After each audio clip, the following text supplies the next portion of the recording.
le thème de notre conférence d'ouverture, c'est « Quelle lumière pour aujourd'hui ?» Alors en introduction, moi je vais faire l'historien et je vais nous ramener à cette époque, il y a maintenant un peu plus de 2 siècles, où a été pensée une Aufklärung, un éclaircissement, on pourrait dire, si on traduit l'allemand, littéralement, des lumières qui venaient sur une période antérieure qu'on aurait qualifiée de ténèbres. Ce projet des Lumières est un projet magnifique. Nous allons le relire un peu, je vais le relire un tout petit peu, avant que les membres du conseil scientifique qui vont parler chacun, 7 minutes, je le redis, voilà, attention, avant que les membres du conseil scientifique donnent chacun leur point de vue sur, comme réponse à cette question, quelle lumière pour aujourd'hui, et avec ce sous-titre, comment faire progresser l'idée de progrès. En 1784, dans la Prusse de Frédéric II, Emmanuel Kant propose comme devise aux Lumières qu'il tente de définir « sapere aude », ose penser par toi-même.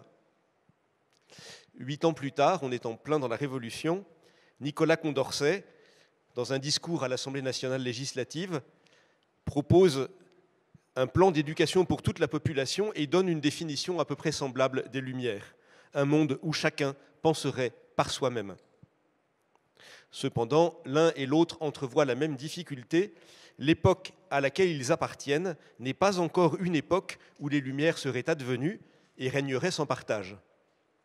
Comment accomplir ce passage de la minorité vers la majorité ? Un public, dit Kant, ne peut accéder que lentement aux Lumières. Pour le philosophe prussien, non seulement le peuple est encore en état de minorité, mais il faut que ceux qui ont la charge de le conduire acceptent eux-mêmes de sortir de cet état de minorité, c'est-à-dire acceptent de penser par eux-mêmes. Quand un homme est titulaire d'une charge publique, pour Kant, il doit faire respecter l'ordre et obéir à l'autorité. Le percepteur doit percevoir les impôts et le prêtre, dans un régime de religion d'État, doit défendre et illustrer le dogme officiel. Mais en tant que citoyen, Kant dit même en tant que savant qui s'adresse à un public qui lit, le même homme doit pouvoir exprimer librement, par exemple, un doute sur la justice de la loi fiscale, ou bien sur la vérité d'un dogme jusque-là admis. Ainsi, à côté de l'État qui doit faire régner l'ordre au nom du principe d'autorité, va se constituer une république des lettres dans laquelle seule la vérité fait autorité, quoi qu'en pense l'État. Condorcet propose même de donner à cette élite savante un rôle régulateur.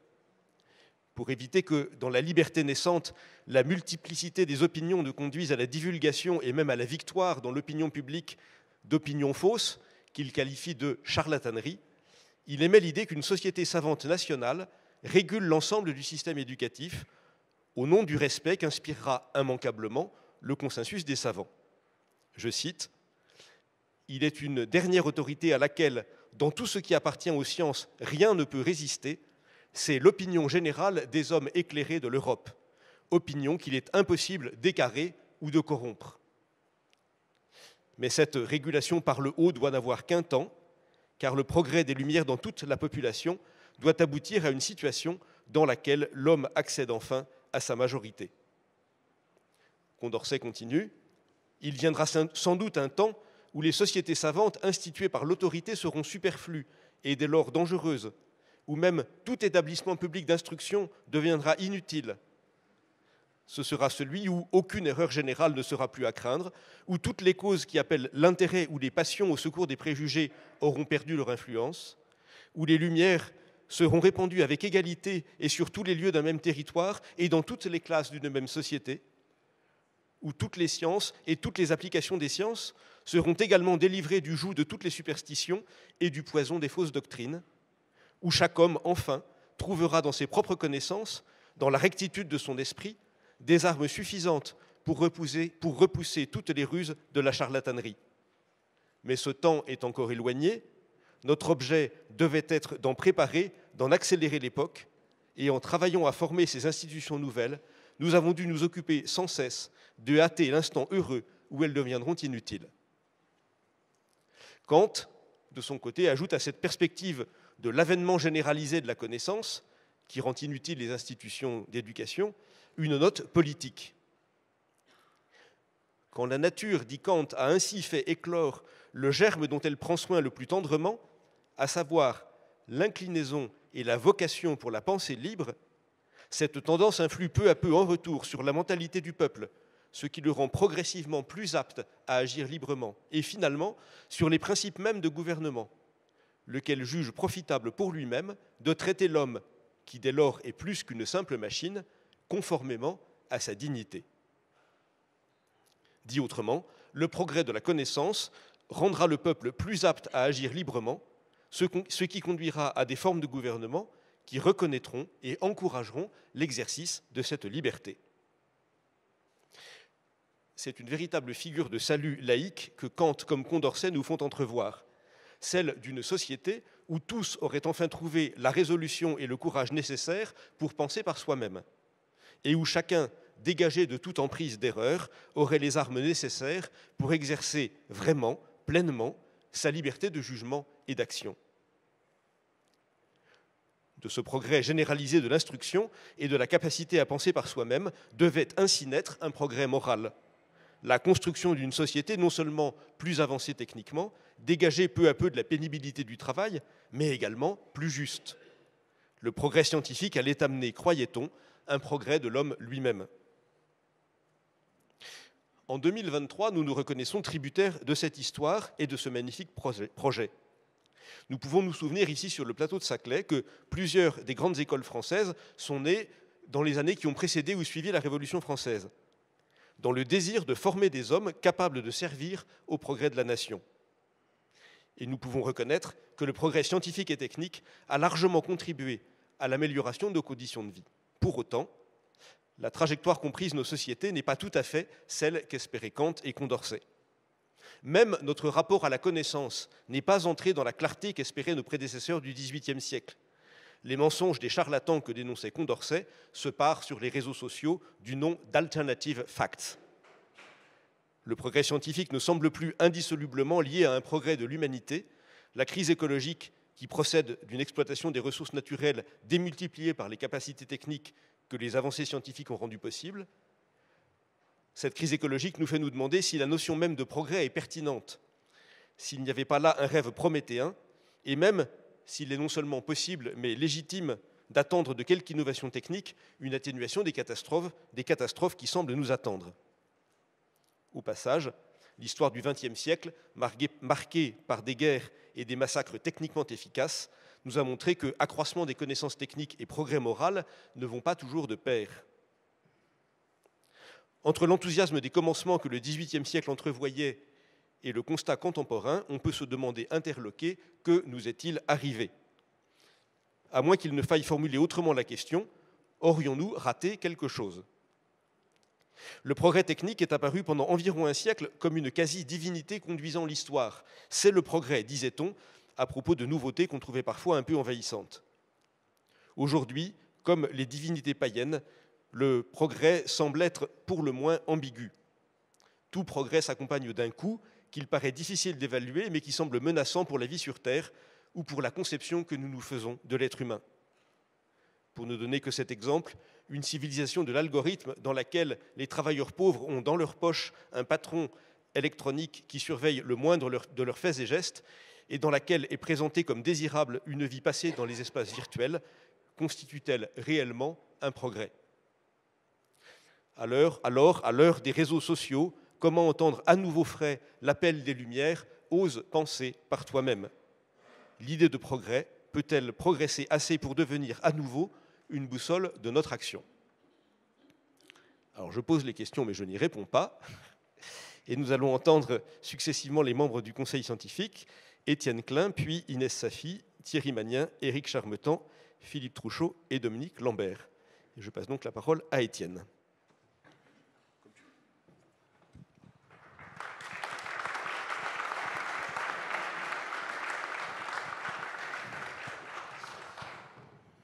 Bonjour à toutes et à tous. Je voulais d'abord dire que je me réjouis de faire partie scientifiques pour cette belle initiative, lieu de rencontre, de conversation, de discussion, idéalement situé entre l'école centrale où j'enseigne et mon laboratoire qui est à 800 mètres d'ici. Alors, je vais en 7 minutes vous livrer un fait qui sera ensuite discuté. Ce matin, beaucoup de gens qui ont pris la parole ont prononcé le mot progrès à plusieurs reprises. Et cela fait de cette assemblée une assemblée extrêmement originale. Parce que le mot progrès, quand on étudie sa fréquence d'usage dans les discours publics, a littéralement disparu. C'est un travail qui a été fait par l'Académie des technologies, notamment par Gérald Bronner, en utilisant un logiciel qui permet de compter l'occurrence des mots dans les discours publics. Et ce que nous avons vu sont des choses que nos oreilles avaient déjà enregistrées, mais qui n'avaient pas été vraiment comptabilisées, qui est que le mot progrès, en effet, qui a porté une majuscule pendant 3 siècles, a perdu sa majuscule après la Deuxième Guerre mondiale. Il a commencé à décliner en fréquence d'usage à partir de 1980, date à laquelle réapparaît dans la langue française un mot très ancien qui avait disparu dans l'usage, qui est le mot innovation. Alors le mot progrès, il a une histoire très ancienne que je ne vais pas raconter, mais il a eu pendant des siècles et des siècles une connotation exclusivement spatiale. Quand vous disiez une armée progresse, ça signifie qu'elle avance dans l'espace et non pas qu'elle perfectionne son matériel ou son armement. Or, l'idée des Lumières, c'est que si on peut progresser dans l'espace, on peut aussi progresser dans le temps. Et l'idée de progrès, ça a été très bien rappelé par Dominique de Goules. Si on reprend Kant, Kant dit croire au progrès, c'est accepter finalement du présent personnel au nom d'un futur collectif. L'idée de progrès, elle est, dit Kant, doublement consolante, et elle est, ajoute-t-il, et c'est un mot important, sacrificielle. Doublement consolante, pourquoi? D'abord parce qu'elle nous console des malheurs du présent, en laissant penser que nos enfants, nos successeurs vivront mieux que nous. Mais, ajoute Kant, elle est également consolante par le fait qu'elle donne un sens au sacrifice qu'elle impose. Parce qu'il ne suffit pas de croire au progrès pour qu'il se réalise, il faut travailler à le faire advenir. Et donc finalement, il s'agit de faire l'effort intellectuel, de configurer le futur à l'avance, d'une façon crédible et attractive. Crédible parce que le progrès, ce n'est pas l'utopie. Il ne s'agit pas d'inventer un monde complètement autre vers lequel nous ne saurions pas dire par quel chemin on pourrait l'atteindre. Et c'est la science qui donne de la crédibilité au projet. Et il faut que ce soit attractif pour que nous fassions l'effort de rendre possible ce monde futur que nous avons configuré à l'avance. Et donc l'idée de progrès s'appuie sur un temps constructeur. Le temps qui passe est complice de notre liberté et de notre volonté. Et il a été remplacé, en tout cas dans les discours publics qui ont servi de matrice pour l'étude que je viens de citer, il a été remplacé par le mot innovation. Alors, on pourrait se dire c'est simplement, puisque les deux mots sont presque synonymes, une modernisation du discours sur le progrès. Et en fait, quand on fait l'étude des rhétoriques dans lesquelles autrefois on insérait le mot progrès et qu'on les compare aux rhétoriques dans lesquelles aujourd'hui on insère le mot innovation, on se rend compte, c'est un travail qu'on a fait dans mon laboratoire, que notre façon de parler l'innovation ne rend absolument pas justice à l'idée de progrès et même la contredit. Sans faire un compte-rendu complet de cette histoire, le mot innovatio, en bas latin, il apparaît en bas latin au XIVe siècle, et c'est un terme du vocabulaire juridique. Une innovatio, c'est ce qu'on appelle aujourd'hui un avenant à un contrat. Un contrat a été signé, des choses changent, et on rédige une innovatio pour que le contrat demeure valide, alors que certaines choses ont changé autour de lui. Et donc, innovation, c'est ce qu'il faut changer pour que rien ne change. C'est quand même signe de mauvais signe. Et ensuite, le mot innovation va circuler dans d'autres secteurs. On le retrouve chez Machiavel, dans Le Prince. Il ne parle pas du tout d'innovation technique.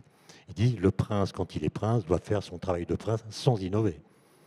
Il doit recevoir, organiser des réunions, faire ce que le métier de prince impose. Sauf si son pouvoir est menacé. Et là, il doit innover.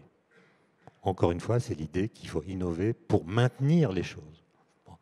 Et le mot va se retrouver associé à la technique pour la première fois dans un ouvrage de Francis Bacon de 1632 qui s'intitule Essais et conseils civils et moraux, dans lequel il y a un chapitre qui s'intitule L'innovation, que je montre à mes étudiants de Centrale, sans leur dire qui l'a écrit ni quand il a été écrit, et je leur demande, à votre avis, qui a écrit ce texte. Ils se réunissent en groupe, les uns me disent c'est Jacques Attali, d'autres me disent c'est Alain Minck, d'autres me disaient c'était avant qu'il change de style littéraire Bruno Le Maire, etc. Et ça, c'est encore une fois signe de mauvais signe, parce que ça veut dire que nous parlons de l'innovation. Comme on parlait de l'innovation. Il faut que ce soit décompté. Hein. Oui, nous parlons de l'innovation aujourd'hui comme on en parlait en 1632, avant les Lumières. Qu'est-ce que dit Francis Bacon? Que le temps qui passe est corrupteur. Plus le temps passe, plus les forces du mal accomplissent leur travail. Les forces du bien étaient maximales au départ. Et si on veut que le mal ne l'emporte pas à la fin, il faut innover pour maintenir le monde. Il ne faut pas innover trop vite, sinon l'innovation, il parle d'innovation technique, est rejetée par la population comme une étrangère. Il ne faut pas innover trop lentement, parce que si on innove trop lentement, les dégâts du temps qui passe deviennent irréparables. Il faut donc innover au rythme du temps pour conserver le monde. Et donc, aujourd'hui, l'Europe, qui en 2010 a décidé d'être l'Union de l'innovation, H2020, si vous lisez le texte de 50 pages qui a été proposé à cette époque, traduit dans toutes les langues européennes, vous y lisez un plagiat de Francis Bacon. La première page dit « L'Europe a compris qu'elle est soumise à des défis dont la gravité augmente à mesure que le temps passe. Changement climatique, raréfaction des ressources, vieillissement de la population, baisse de compétitivité des entreprises, etc. Et l'Europe a compris qu'elle ne pourra relever ces défis que par l'innovation. » Sans que le mot innovation soit défini d'ailleurs. Mais dans ce texte de 50 pages, il est cité 307 fois, ce qui veut dire que c'est un mot totem. Autrement dit, ce qui justifie l'innovation, c'est non pas du tout une certaine idée du futur qui réclamerait que nous agissions dans tel ou tel domaine, c'est l'état critique du présent. C'est l'état critique du présent qui réclame l'innovation, et non pas une certaine idée désirable que nous aurions formulée à l'avance du futur. Alors, la question est, pourquoi est-ce qu'on a abandonné le mot progrès? Pourquoi est-ce qu'on l'a liquidé? Une des raisons principales, et ça a été dit par Dominique à l'instant, la philosophie des Lumières, elle est d'une naïveté incroyable, qui a d'ailleurs été dénoncée par la suite de l'histoire. L'idée, par exemple, qu'il y aurait un embrayage automatique entre les différentes formes de progrès, progrès scientifique déclenche un progrès technique qui lui-même va déclencher un progrès matériel, puis un progrès moral, puis un progrès politique, est une idée fausse. Il n'y a pas d'embrayage automatique. Si vous lisez par exemple l'article de l'encyclopédie de d'Alembert et Diderot, à l'article géomètre, l'ancien mot pour dire mathématicien, il conclut en disant « Prenez une nation tyrannique, formez-y quelques géomètres, quelque temps plus tard, le peuple se libérera de son joug. » Je vous rappelle qu'en Corée du Nord, il y a d'excellents géomètres. D'accord ? Donc ça ne marche pas comme ça. Et donc, la proposition qu'on pourrait faire, c'est que plutôt que de liquider le mot progrès comme nous l'avons fait, de le soumettre à lui-même, de lui appliquer sa propre logique.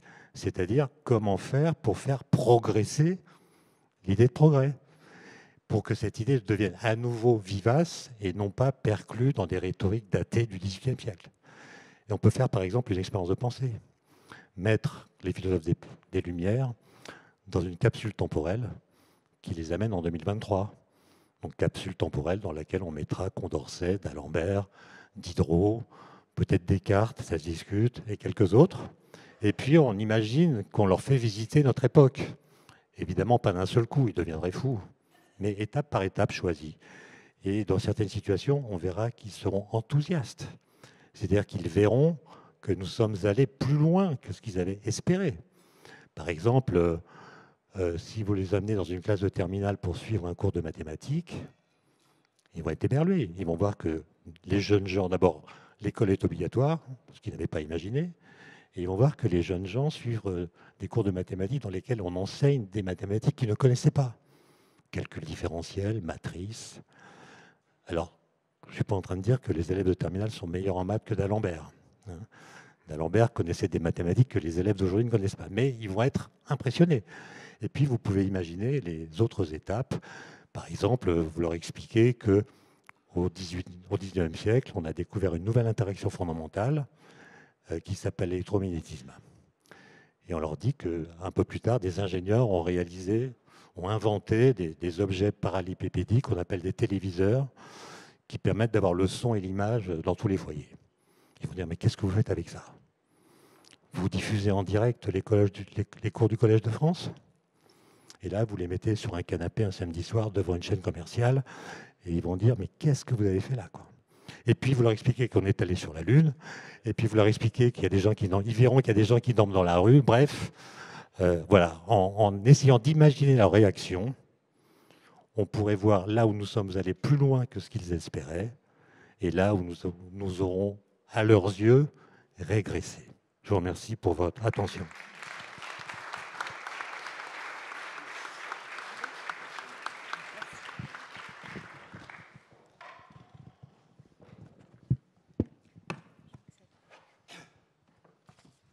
Bonjour à tous.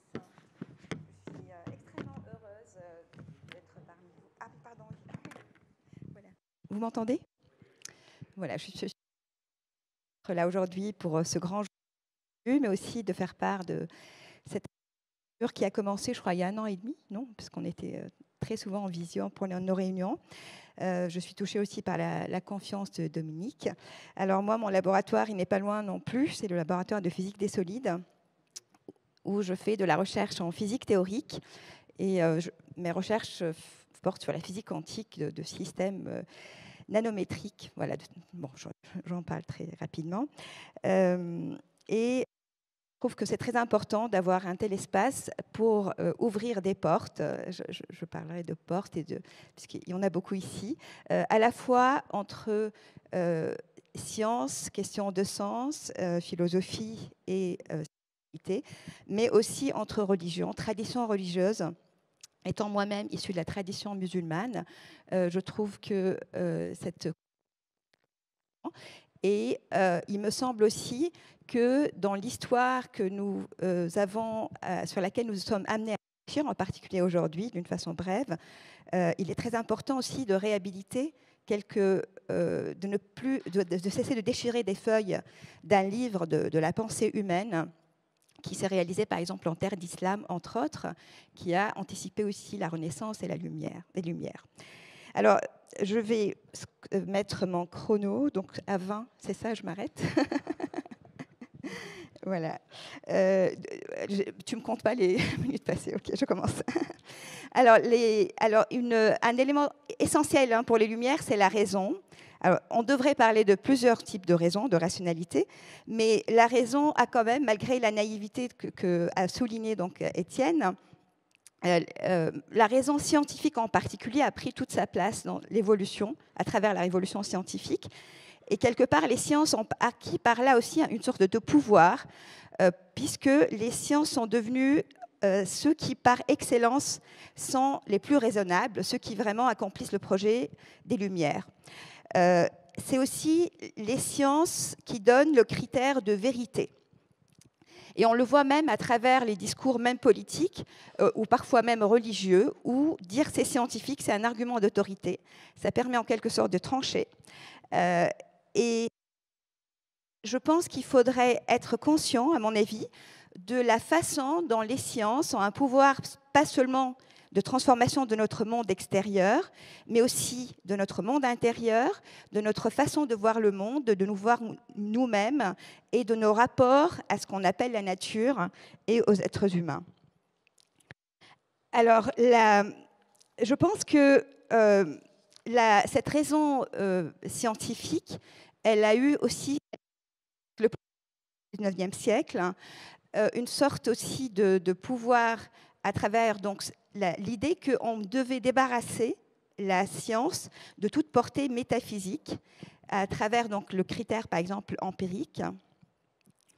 Et par la suite, on a pu définir, en quelque sorte, une science pure, débarrassée de cette dimension. Ce qui s'est passé, c'est que ce schéma qui accompagnait en quelque sorte la physique classique, qu'on enseigne en général encore sur les bancs du lycée, a façonné ou a donné. Alors quand je dis mécaniste, ça veut dire à la fois une vision réductionniste qui réduit tout ce qui nous entoure à des entités séparées. On a tendance à séparer. Alors on sépare déjà l'objet du sujet pour acquérir une certaine objectivité, mais on sépare aussi les objets de nos études en entités plus petites pour simplifier. Alors c'est une forme de réductionnisme méthodologique, mais qui, dans nos esprits, petit à petit devient ontologique, puisqu'il décrit, on a cette tendance à vouloir à mener cette démarche sur tous les plans de notre existence.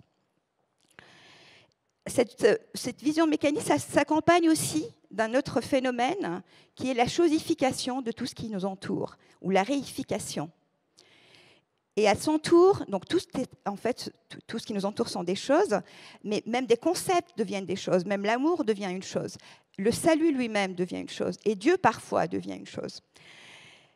Mais cette chosification de ce qui est fait aussi que ça facilite dans nos esprits, là aussi, le fait de pouvoir plus facilement se réapproprier, posséder les choses. Et donc, cela conduit à ce qui a été évidemment actuellement. Cette réappropriation alimente aussi notre cupidité et qu'il y a une sorte de domination, une forme de rationalité, je dirais, qui va servir un paradigme économique qui voit dans tout ce qui est une source de gain, de profit.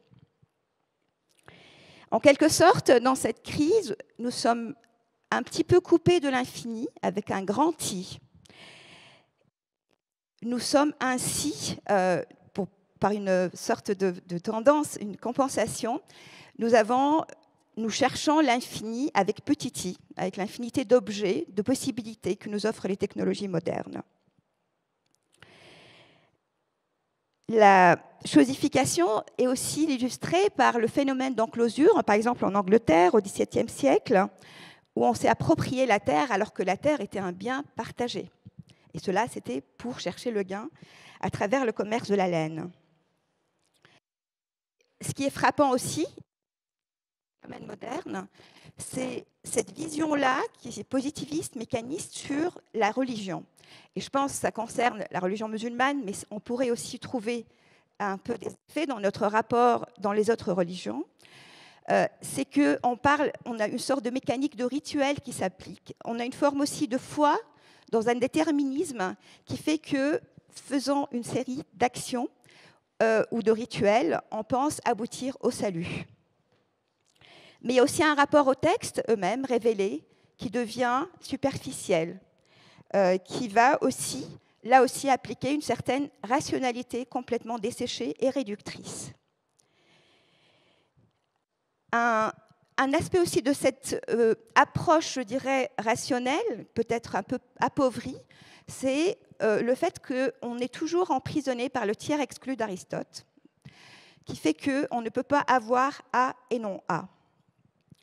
Et par ce fait, quand on croit dans cette capacité de démontrer la voie qu'on a adoptée en étant musulman ou chrétien, on ne peut pas imaginer qu'il puisse y avoir d'autres voies, puisque la voie démonstrative ne conduit qu'à une seule solution. Et donc on ne peut pas imaginer qu'il puisse y avoir plusieurs chemins qui ont tous un statut de vérité, qui sont tous valables. Et donc, en quelque sorte, ce tiers exclu conduit à l'exclusion. La question, c'est où trouver les remèdes, où trouver les lumières. Alors, les sciences ont participé, évidemment, nous sommes tous conscients, à ce désenchantement du monde, pour reprendre l'expression de Max Weber. Cependant, je pense que la recherche scientifique reste importante, je ne renonce pas pour autant à la mienne, parce que justement, elles sont capables aussi de transformer cette vision.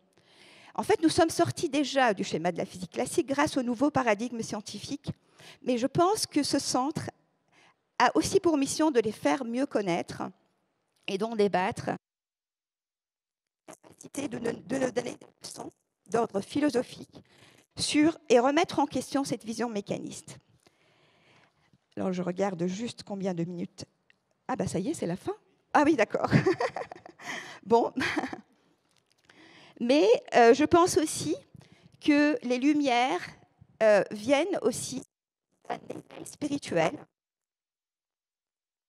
Le pas d'une spiritualité qui serait portée sur une morale figée, ni sur un code, sur desséché de nos traditions spirituelles. Et Dieu même, c'est une image qu'on retrouve aussi dans les différentes traditions, est lumière. C'est par lui que les choses se voient, c'est lui qui nous permet de les percevoir. Il y a un jeu de voile et de lumière qui est très intéressant par ailleurs, qui nous amène à la fois une certaine humilité par rapport à la connaissance, à une foi dans cette lumière, et aussi qui nous donne sens à la science, parce que là aussi, ce monde est un lieu de théophanie, qui fait que l'aimer et le connaître, c'est une voie vers le fait, l'amour et la connaissance de Dieu. Je vais peut-être m'arrêter là. Je vous remercie de votre attention.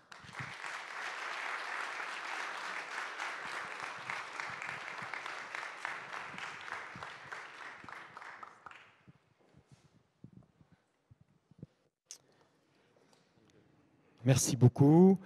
Moi aussi, comme Inès, je suis très heureux d'être avec vous comme physicien et comme prêtre depuis pas mal d'années, dans cette fine équipe ici présente notamment. Alors, une des manières de poser la question, de revisiter le progrès que je propose et qui pourrait être travaillé dans ce beau centre Teilhard, voilà, comment les technosciences, c'est-à-dire les nanotechnologies, les biotechnologies, les neurotechnologies, pilotées par l'intelligence artificielle, par exemple, aujourd'hui, comment elles peuvent être, pas des obstacles, mais au contraire au service de l'urgence écologique si importante aujourd'hui. Évidemment, on ne va pas épuiser le sujet en 7 minutes. Teilhard, j'avais mis un visage jeune de Teilhard, il nous indique déjà des choses intéressantes. Pour lui, plus notre pouvoir s'accroît de manipuler la matière inerte et vivante, plus doit grandir dans les mêmes proportions, c'est là le problème, notre soin anxieux de ne fausser ni violenter aucun élément de conscience réfléchi autour de nous. La réflexion déclenche une invention, dit-il aussi, d'où naît une nouvelle conscience, c'est bien là le rebondissement, qui à son tour provoque de nouvelles inventions. C'est en tout cas cela qu'il visait. Peut-être serez-vous surpris, et quand on lit ce texte qui date de 1954, on ne peut pas croire qu'il est de 1954, on pense que c'est un écologiste d'aujourd'hui qui l'a écrit, jusqu'à ce que l'homme apparut sur Terre, un équilibre souple et mouvant se maintenait stable entre la lithosphère et la biosphère, jusqu'à ce que se produisit la crise biologique de l'hominisation. Mais à partir de cet instant fatidique, quel changement!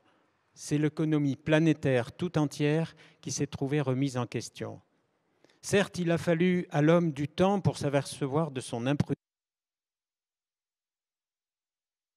qui a commencé à être dressé par nos économistes, 1954, un bilan de la Terre. Au train où vont les choses, sol et sous-sol des continents risquent, avant très peu de siècles, de se trouver épuisés. À vue d'œil, c'est notre capital évolutif qui disparaît, 1954. Pouvons-nous gagner le temps nécessaire pour découvrir et acclimater dans notre civilisation tout un monde d'énergie nouvelle? Comment nous y prendre, en d'autres termes, pour que, en l'an 3000, aujourd'hui 2100, c'est pas mal, l'humanité, comme il le faut, mieux nourrie, mieux équipée, encore qu'elle ne l'est aujourd'hui, dans son effort pour faire face à la suite biologiquement attendue de sa destinée. À ces questions, personne ne pourrait encore répondre avec précision. Mais en attendant, une chose au moins est sûre, c'est qu'une telle plénitude de survie matérielle ne peut être assurée que par toujours plus de science, toujours plus d'ambition, et l'ambition, c'est la montée de la conscience notamment, et toujours plus de sagesse. Intéressant comme toile de fond, notamment quand on lit les rapports du GIEC et le dernier que vous avez peut-être lu, qui voilà, rend éco-anxieux un grand nombre d'étudiants notamment, hein, et qui pourtant nous dit qu'il est encore temps d'agir. Alors du coup, en quoi les technosciences, pour leur part, bien sûr, pas toutes seules, peuvent contribuer à ce changement nécessaire? Une belle question. Comme chrétien, quelle posture de dialogue aussi, hein, parce que souvent on pense que la technique est un peu le danger, et que d'abord on le voit par ses dangers, on la voit par ses dangers, oui, elle a des dangers, mais elle a aussi beaucoup d'avantages. Donc comment on peut, quelle posture? D'abord, nous sommes citoyens du monde, hein, notamment dans ce monde universitaire, donc nous travaillons avec beaucoup d'autres. Peut-être cette posture d'être, alors vous ne serez pas surpris que je sois un technophile qui essaye d'être vigilant avec beaucoup d'autres. Comme chrétien aussi, j'aime beaucoup me situer dans cette perspective qui vient de très loin, du IVe siècle, où un Basile de Césarée nous dit que Dieu a donné à l'homme accès à l'atelier de la création divine, évidemment dans le cadre de l'alliance, évidemment pas pour faire n'importe quoi, ni se prendre pour un prédateur autocentré, anthropocène. Comme engagé dans la transition écologique, à laquelle Laudato Si, par exemple, nous invite si fortement, justement en reprenant dans le chapitre 3 le paradigme techno-économique et en disant combien cette notion de progrès a besoin d'être redéfinie avec cette phrase clé, un développement technologique et économique qui ne laisse pas un monde meilleur et une qualité de vie intégralement supérieure. Alors on peut discuter de ce que c'est, bien sûr. Cette qualité de vie ne peut pas être considérée comme un progrès qui ne se confond pas avec l'accroissement de la puissance technologique, l'accumulation de richesses matérielles ou l'augmentation du PIB, même si ces données-là ne sont pas pour autant négligées, bien sûr. Le pape François n'est pas un technophobe. La technoscience bien orientée peut produire des choses réellement précieuses pour améliorer la qualité de vie de l'être humain. C'est bien ça qui est visé. Mais cette phrase que vous avez sans doute déjà lue, voilà, est liée au pouvoir, les technosciences en particulier, d'aujourd'hui, pouvoir économique, mais aussi emprise impressionnante sur l'ensemble de l'humanité. Jamais l'humanité n'a eu autant de pouvoir sur elle-même et rien ne garantit qu'elle s'en servira toujours bien. Ça fait écho, je pense, à ce qui a été dit précédemment aussi. Et cette phrase percutante, quand on ne reconnaît pas dans la réalité même la valeur d'un pauvre, d'un embryon humain, d'une personne vivant une situation de handicap, on écoutera difficilement les cris de la nature elle-même. Tout est lié, comme un appel à l'éthique de la personne vulnérable et de l'écologie dite intégrale, que je traduis par un sens renouvelé de la notion de performance. Il ne faut pas abandonner, me semble-t-il, la performance, mais sous quel angle? Nous n'allons pas détailler tout cela, mais juste pour dire que cette recherche, elle est déjà, bien sûr, chez nos contemporains, bien au-delà des cercles religieux, hein, bien au-delà des cercles de Laudato Si. Et si vous regardez les 4 scénarios que propose l'Agence pour la maîtrise de l'énergie pour arriver à la neutralité carbone en 2050, eh bien, on retrouve des éléments que l'on peut traduire en termes d'écologie intégrale qui lient des choix de société, des choix de mode de vie et de sens de la vie, hein. Depuis le pari réparateur où on va faire du tout technologique qui va tout solutionner, il y en a encore qui pensent ça, en passant par les technologies vertes et les low-tech, en allant jusqu'à la coopération territoriale, qui est le scénario 2, pour arriver vers une frugalité et une sobriété, eh bien, il y a une toile de fond qui, aujourd'hui, peut nous unir sous cet angle d'une écologie intégrale, c'est-à-dire qui relie fortement la qualité de la vie environnementale, de la vie sociale et de la vie personnelle. Il me semble que l'anthropologie chrétienne a beaucoup à apporter dans cette recherche commune. Ça peut être un très beau sujet sur le progrès aujourd'hui dans ce centre. Merci beaucoup.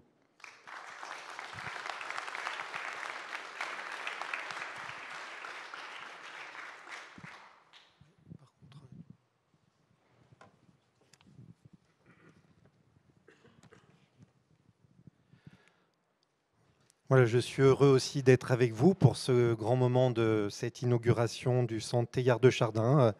C'est vrai que Teilhard, en tout cas, ça fait partie des lectures. Je me rappelle dans ma famille aussi des gens qui passaient des écrits de Teilhard de Chardin, des polycopiés à l'époque où ce n'était pas possible de trouver ça dans le commerce. Alors, cette réflexion que je voudrais conduire avec vous, sur comment c'est possible de faire progresser l'idée de progrès, je vais me centrer surtout sur la question des acteurs et des bénéficiaires du progrès. Parce qu'il me semble que c'est un des points qui est souvent impensé, en fait, quand on imagine ce que peut apporter le progrès. Alors, en tant que professeur de philosophie au Centre Sèvres, on peut dire que je me situe dans ce dialogue entre les anciens et les modernes, cette distinction ou cette opposition qui a souvent porté justement cette idée de progrès. On peut rappeler ici cette parole célèbre de Galilée quand il critiquait Orazio Grassi sous l'anagramme Sarsi. Donc ils avaient beaucoup de débats sur la question de la nature des comètes. Et en tout cas dans un texte de Galilée qui avait une grande fougue et une grande éloquence, il écrit « La philosophie est écrite dans cet immense livre qui se tient toujours ouvert devant nos yeux, je veux dire l'univers, mais on ne peut le comprendre si l'on ne s'applique d'abord à en comprendre la langue et à connaître les caractères avec lesquels il est écrit. Il est écrit dans la langue mathématique et ces caractères sont des triangles, des cercles et autres figures géométriques sans le moyen desquels il est humainement impossible d'en comprendre un mot. Sans eux, c'est une errance vaine dans un labyrinthe obscur. » Or, ce pouvoir des mathématiques pour dévoiler au fond ces lois cachées de la nature a vraiment été un moteur du progrès de Descartes à Newton et Leibniz en passant par Kepler, Galilée que je viens de citer. Et donc c'est vrai que c'est quand même ça qui est au cœur en fait de cette idée de progrès, de pouvoir par les mathématiques, par l'artisanat de pointe, pouvoir en connaître plus que les anciens. Et de fait, au XVIe, XVIIe siècle, il y a une remise en cause des anciens. Alors Francis Bacon, que nous avons cité déjà, et qui est vraiment inspirateur de cette philosophie des modernes, en fait, voyait dans cet enjeu de la connaissance une dimension sotériologique. En fait, il allait même très loin, à savoir rétablir l'être humain dans son état d'avant le péché originel. Il écrit en fait justement sur cette fin véritable de la connaissance comme rétablissement et restauration de l'homme, du moins en partie, dans la souveraineté et la puissance qui étaient les siennes dans le premier état où il fut créé. Et cela en fait passe par la découverte de toutes les opérations, de toutes les possibilités d'opération. Or, depuis l'immortalité, si cela était possible, jusqu'au moindre et des plus simples procédés des arts mécaniques. Donc, dans ce projet en fait de Francis Bacon et qui porte en fait l'idée de progrès et des Lumières, il y a vraiment cette dimension très forte d'un salut, un salut en fait qui était perçu aussi pour Bacon dans une dimension théologique. Or, depuis, cette idée effectivement de progrès a beaucoup évolué. L'idée de salut s'est beaucoup restreint. Souvent, en fait, on met en avant, notamment dans les recherches biomédicales, la question de la santé, d'une meilleure santé, d'un bonheur possible. Et de fait, ça a beaucoup marqué tout le XIXe siècle. Victor Hugo, dans Les Misérables, écrivait « Le progrès est le mode de l'homme. La vie générale du genre humain s'appelle le progrès. » Donc cette présence et cette omniprésence en fait du progrès porte, je pense, même si on l'utilise beaucoup moins aujourd'hui, ce mot, enfin, porte l'idéal scientifique. Pourtant, en fait, cette question des acteurs et des bénéficiaires du progrès est finalement peu abordée. Alors, est-ce qu'il faut comprendre que ça concerne vraiment toute l'humanité ou simplement quelques îlots sur Terre, comme cette nouvelle Atlantide de Francis Bacon? Certes, Condorcet imaginait dans le fragment de l'Atlantide une république universelle des sciences, rassemblant des savants sur tout le globe, tous au service de la recherche de la vérité. Mais il faut bien reconnaître que si on regarde la réalité historique et des effets sociétaux des sciences et techniques, qu'il y a aussi toute cette dimension un peu cachée ou de compétition entre les sociétés, de course à la suprématie économique, à la domination. Et aujourd'hui, on relit sans doute de manière peut-être plus profonde l'histoire du progrès au XIXe siècle. On s'aperçoit justement avec très grande clarté de cette difficulté à vraiment mettre le progrès au service de tous. Darwin, en fait, dans son voyage sur le Beagle, justement dans les années 1830, a été très marqué justement par voir ces gauchos blancs d'Argentine qui étaient supérieurs en civilisation, en puissance technique et financière, mais en fait, lui voyait bien qu'ils étaient inférieurs en vertu morale aux peuples autochtones. Et donc c'est vrai qu'il peut y avoir dans cette universalité de la science et en tout cas d'une certaine manière de voir les sciences et techniques une forme de minoration ou en tout cas de mépris pour beaucoup de cultures. Alors je pense que ce n'était pas en tout cas ça qui animait un certain nombre quand Descartes parle aussi du progrès, qu'il y a vraiment cette idée que c'est au service de tous, mais en fait comment passe cette question du au service de tous? Est-ce que ce n'est pas au service de la société qui est la plus avancée au niveau technique et qui domine en fait les autres cultures? Alors cette question justement du partage dans les sciences et techniques, il me semble qu'elle est vraiment mise en danger aujourd'hui. Il y a une concurrence académique féroce, des intérêts économiques aussi très forts pour capter, breveter des recherches scientifiques. Et il me semble que justement nous sommes appelés à réfléchir à nouveau frais à cette question de l'éthos, des vertus, des institutions qui peuvent promouvoir en fait un progrès qui soit au service du bien commun de l'humanité et donc qui puisse aussi renoncer peut-être à faire certaines recherches parce que ça peut conduire effectivement à des formes exacerbées d'asservissement de l'être humain.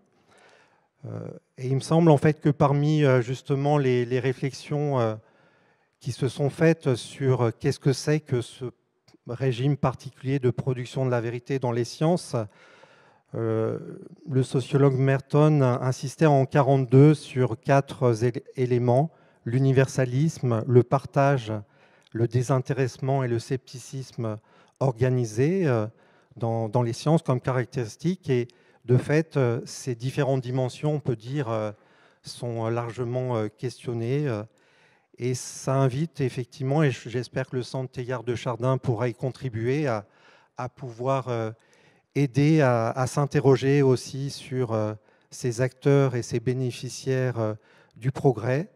Comment associer peut-être aussi des gens qui n'ont pas une culture académique très, très forte, justement, comment ils peuvent aussi ouvrir ou en tout cas pointer des lieux de recherche intéressants. Et c'est vrai que ça a été mentionné du côté de l'écologie. Eh bien, entendre aussi des gens qui viennent de milieux défavorisés sur l'écologie, ça peut nous aider aussi à voir combien peut-être les mesures que nous prévoyons sont décalées. Voilà, je crois que j'ai dépassé mes 7 minutes. Voilà.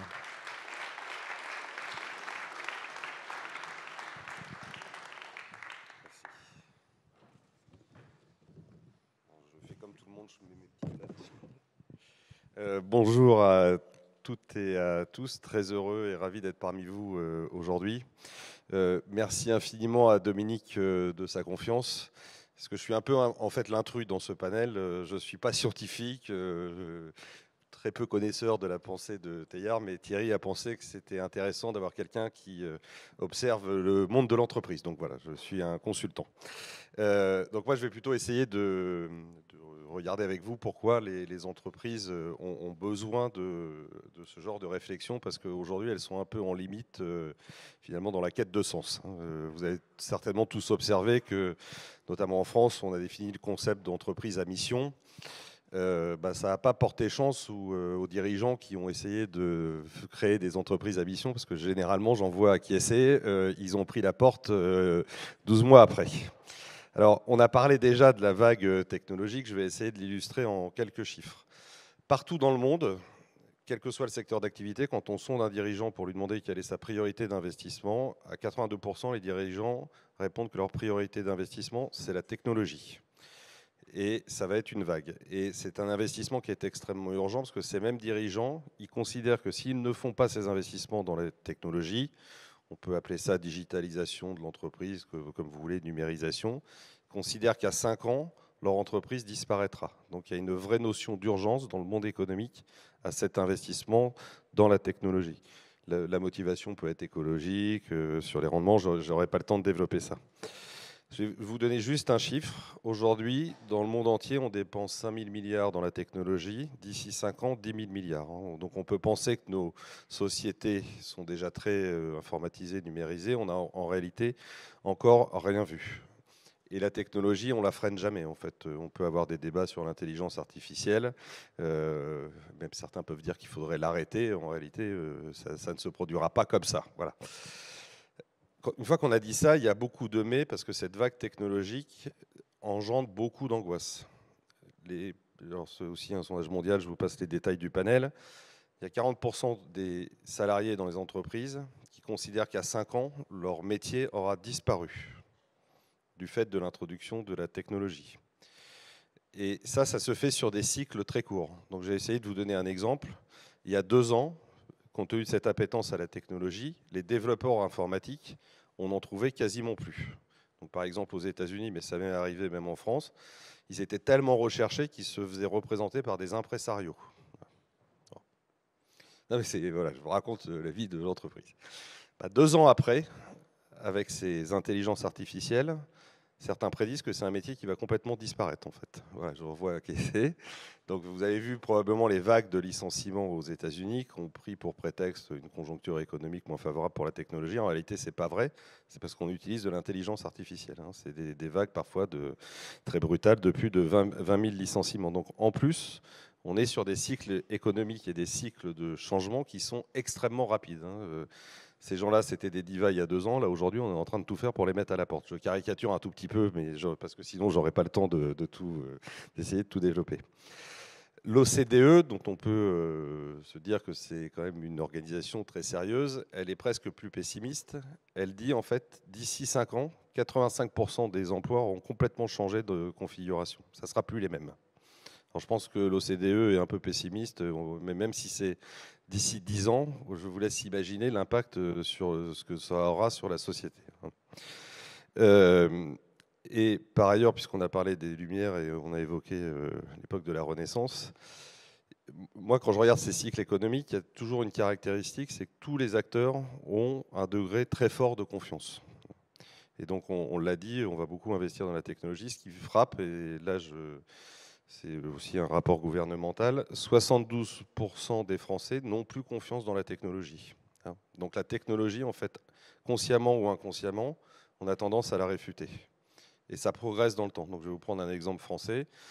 Si vous vous rappelez le lancement du compteur Linky, qu'on présentait à l'époque médiatiquement comme un bijou de technologie à la française, qui, pour l'écologie, allait permettre, grâce à l'optimisation, d'économiser 4 tranches nucléaires, ce qui est plutôt pas mal en ce moment. Vous prenez le même objet technique qui n'a absolument pas changé. 6 ans après, dans les médias, on en parle comme d'un espion qui va couper votre frigidaire s'il y a des problèmes d'électricité, et comme un objet technique qui parfois prend feu, donc va vous faire brûler vif dans votre maison. C'est le même objet, entre-temps. Et l'exposition médiatique a considérablement changé. Donc il faut avoir en tête que les gens, on va dire peut-être érudits, ont cette croyance que la technologie facilitera beaucoup de choses. Mais alors pour autant, je ne suis pas en train de vous annoncer que mes adolescents vont arrêter de consulter les réseaux sociaux, c'est pas ça. D'ailleurs, j'y reviendrai si j'ai le temps. Mais il n'y a pas ce sentiment de confiance dans la technologie et donc dans le progrès du point de vue des entreprises. C'est, à mon sens, extrêmement urgent et c'est une demande finalement des entreprises, qu'il y ait des réflexions sociétales et qui font appel à certaines valeurs. Donc là aussi, je vous prends 2 exemples. En France, dans le débat politique, de ce que j'ai pu observer, ça a commencé à arriver en 2012, lors de la campagne présidentielle. Il y a un des candidats qui a dit, en fait, la technologie, là, ça va pas être bon pour l'emploi, donc il faut faire des choses. Il faut, taxer les robots, et il faut un revenu universel. Parce qu'il y a des gens qui vont perdre leur emploi du fait de l'apparition de ces technologies. Il va falloir les supporter. Ce qui me frappe beaucoup dans cette réflexion, c'est qu'on voit la même apparaître depuis à peu près 18 mois aux États-Unis, qui est quand même un pays beaucoup plus libéral que le nôtre. Donc il y a des scientifiques et des patrons d'entreprises qui disent, compte tenu de l'impact que l'intelligence artificielle va avoir sur les emplois, il va falloir qu'on redécouvre des valeurs de partage. Donc ça me fascine parce que bon, c'est pas quand même proche des valeurs américaines, ce que je suis en train de dire. Et donc ces gens-là disent, je vous donne les chiffres au passage, l'intelligence artificielle, 3 000 milliards d'impact sur le PIB, il faut qu'on en ponctionne au moins un tiers pour redistribuer, c'est-à-dire le principe de solidarité ou de partage, je ne sais pas comment il faut l'appeler. Il me reste combien de temps, Thierry? Parce que voilà, c'est ça. J'aurais utilisé que ça, en fait, donc tant pis pour le reste. Je voulais quand même, petite mention, parce que vous l'avez tous évoqué, le rapport à la connaissance. J'avais cité cette anecdote à Thierry. L'année dernière, à la rentrée, généralement à la rentrée, on publie les statistiques du bac, et on a dit, voilà, cette année, on est très content, il y a 82% d'une classe d'âge cette année qui est arrivée au baccalauréat. Je ne sais pas si c'est une bonne ou une mauvaise nouvelle. Et le même jour, c'est un hasard, il y a un institut de sondage qui a sondé le rapport des jeunes à la connaissance et à l'information. Donc déjà, les jeunes, 52%, ils ne s'informent que grâce aux réseaux sociaux. Je ne développe pas les biais que ça peut avoir. Et ils ont isolé les 52% qui s'informent ou qui acquièrent de la connaissance grâce aux réseaux sociaux, et ils leur ont posé un certain nombre de questions, on va dire, basiques. Parmi ces 52, il y en a un quart qui pense que la Terre est plate. Et je me suis dit, c'est quand même bizarre, parce que dedans, il y en a quand même qui ont eu le bac. Voilà. Bon, donc voilà, je ne développe pas parce que je n'ai pas le temps. Je voudrais juste conclure que cet impact sociétal majeur, il nécessite, et ça a déjà été dit, beaucoup d'anticipation et d'inclusion. Et il nécessite, à n'en pas douter, je pense, et je n'engage que moi en disant ça, que les indicateurs économiques, et tu l'as souligné à ta façon, il va falloir les changer en fait, parce que si on veut ce partage et si on ne veut pas aller vers une catastrophe sociale annoncée, les rendements économiques qu'on attend aujourd'hui, ils ne sont absolus. Il y a plein d'économistes d'ailleurs, certains ont même fait des tribunes en disant je me suis trompé pendant 30 ans, il va falloir que ça change. Mais si on prend le développement durable, la crise climatique et ce que j'essaye d'expliquer sur cette crise sociale, on ne pourra plus rendre des rendements de plus de 12%. Voilà, alors j'avais travaillé dans mon entreprise sur finalement qu'est-ce qu'on peut essayer de dire, et on en était arrivé à la conclusion de pas d'entreprise qui gagne dans un monde qui perd. Et j'ai ajouté pour aujourd'hui, avec des citoyens sans espoir. Voilà, donc j'ai dû rester à peu près dans le temps. Voilà. Merci à tous.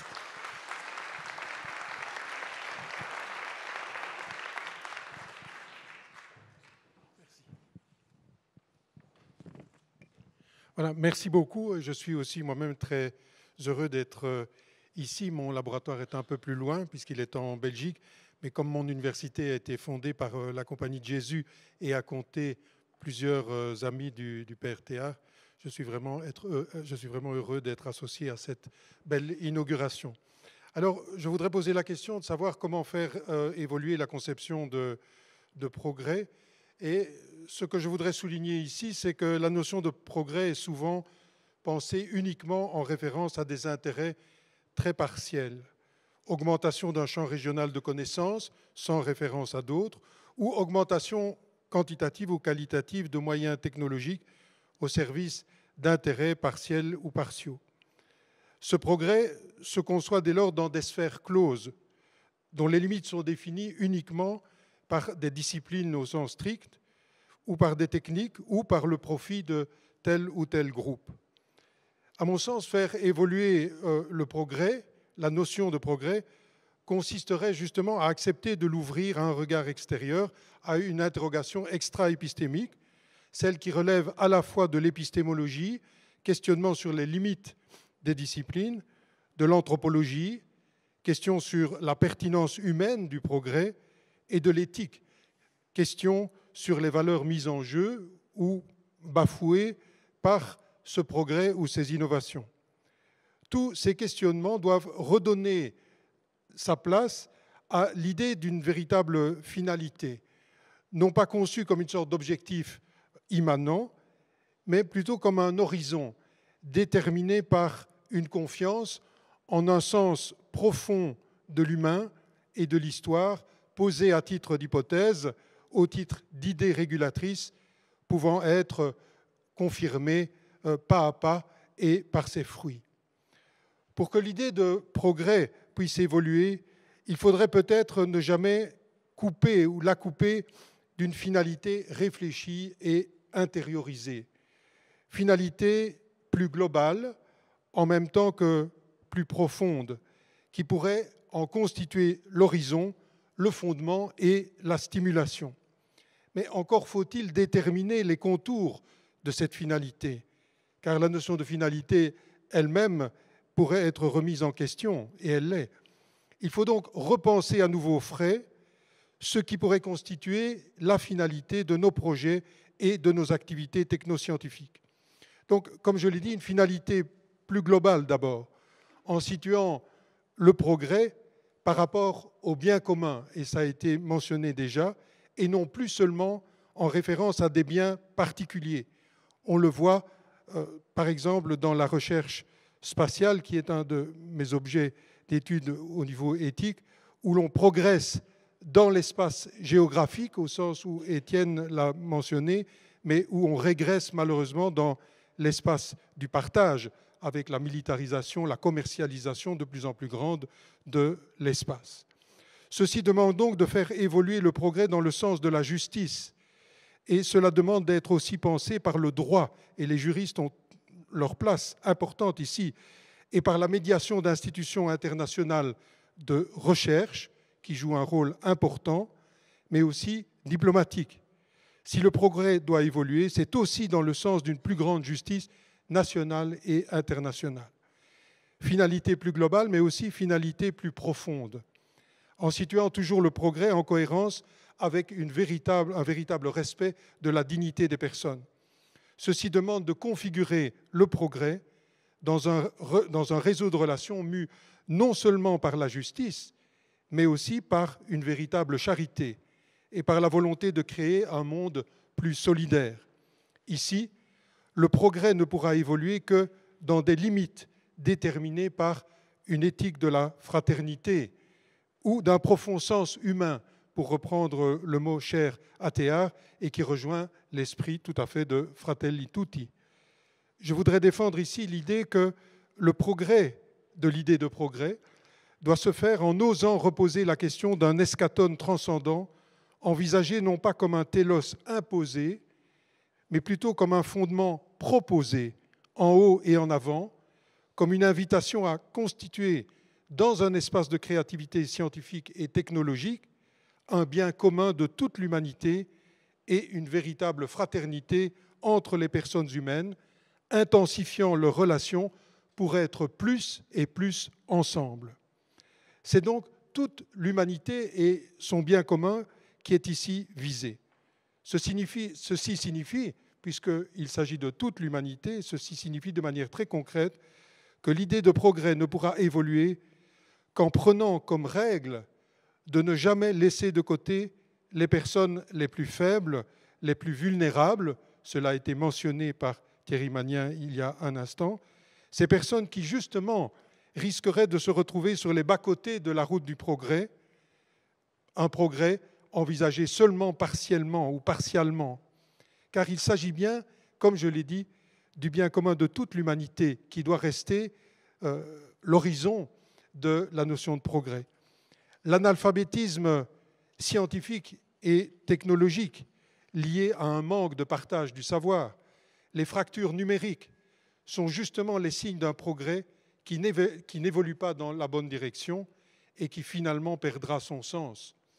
Au contraire, partager les savoirs, et c'est bien entendu une des motivations de nos institutions académiques, universitaires, partager les savoirs en ouvrant largement les portes du savoir académique et développer les technologies de pointe en ayant comme norme de conduite l'attention, à celui, individu ou nation, qui risquerait de se trouver exclu par le progrès si on n'y est pas attentif, et 2, mais aussi l'attention à celui qui, pauvre, ne pourrait pas y avoir accès.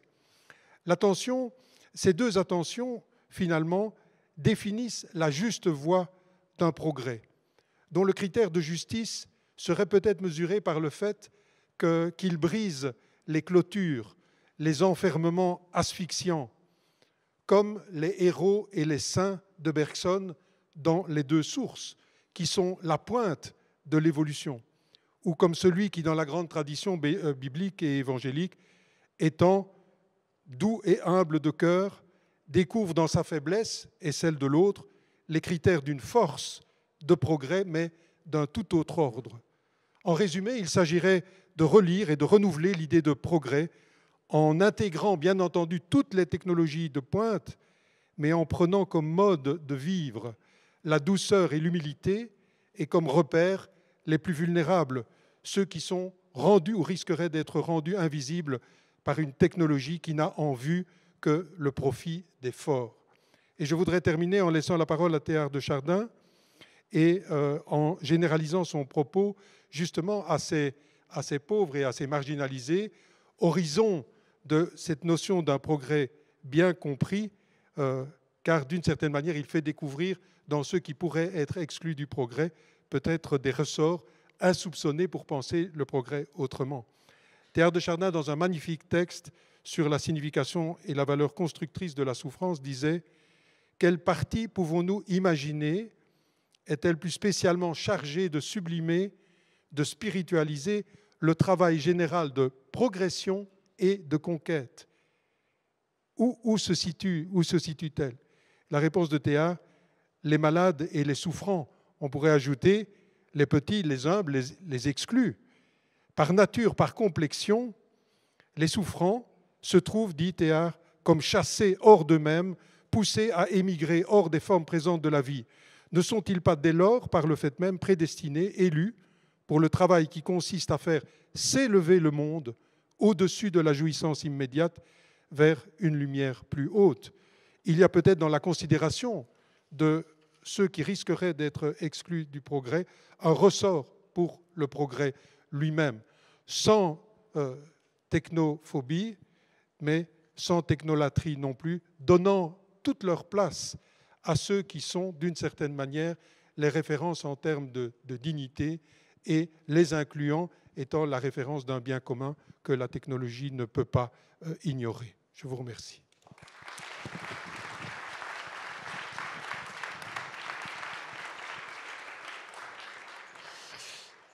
Voilà, merci à tous. Nous avons maintenant un petit temps d'échange entre nous. Je donne tout de suite la parole à Étienne Klein, qui a une obligation qui s'impose dans quelques minutes, donc pour commenter ce qu'il vient d'entendre, et puis ensuite je passerai la parole aux autres participants. Oui, merci. C'est une obligation de type à la fois technologique et liée au décalage horaire avec la Chine, donc je vais devoir m'absenter, je reviendrai ensuite. Je voulais rapidement réagir aux interventions de Dominique Lambert et de Philippe Trouchot dans le même mouvement. C'est-à-dire que quelqu'un comme moi qui fait beaucoup de vulgarisation ne peut que constater une sorte d'échec de la vulgarisation. Toutes les enquêtes le montrent, notamment une dernière étude faite par la Fondation Jean Jaurès qui montre qu'il y a une corrélation stricte entre le temps passé pour les jeunes sur TikTok, par exemple, et l'adhésion à des thèses conspirationnistes. En fait, pour autant qu'on puisse le savoir, il n'y a jamais eu autant de platistes sur Terre que maintenant. En fait, les gens ont toujours su que la Terre était ronde, et depuis qu'il y a Internet, le nombre de gens qui pensent qu'elle est plate augmente. 17%, c'est quand même énorme. J'en connais qu'un, peut-être qu'il y en a plusieurs dans la salle. Et quand on discute avec eux, on voit qu'ils ont énormément d'arguments, puisque toutes sortes de sites Internet expliquent les arguments par lesquels vous pensez que la Terre est plate. Je connais qu'un petit, c'est un de mes voisins. Il me tient la jambe pendant des heures à chaque fois que je le croise. Il faut discuter avec ces gens parce qu'on peut les faire évoluer. Par exemple, il m'a dit la semaine dernière, Monsieur Klein, vous savez, des platistes, on en trouve tout autour du globe. Et je me suis dit qu'il était en train d'évoluer dans le bon sens. L'autre chose sur la technologie, et je pense que ça éclaire un peu ce que Dominique Lambert vient de dire et ce que vous avez dit aussi, on parle beaucoup des métiers qui vont changer du fait de la technologie, mais si vous lisez par exemple l'encyclopédie de d'Alembert et Diderot, fin XVIIIe siècle, au début ils voulaient traduire la Britannica, qui était l'encyclopédie anglaise. Et ils ont renoncé à ce projet parce qu'ils avaient remarqué que dans la Britannica, il n'y a aucune explication des objets techniques, alors que voulaient expliquer comment marchent les objets.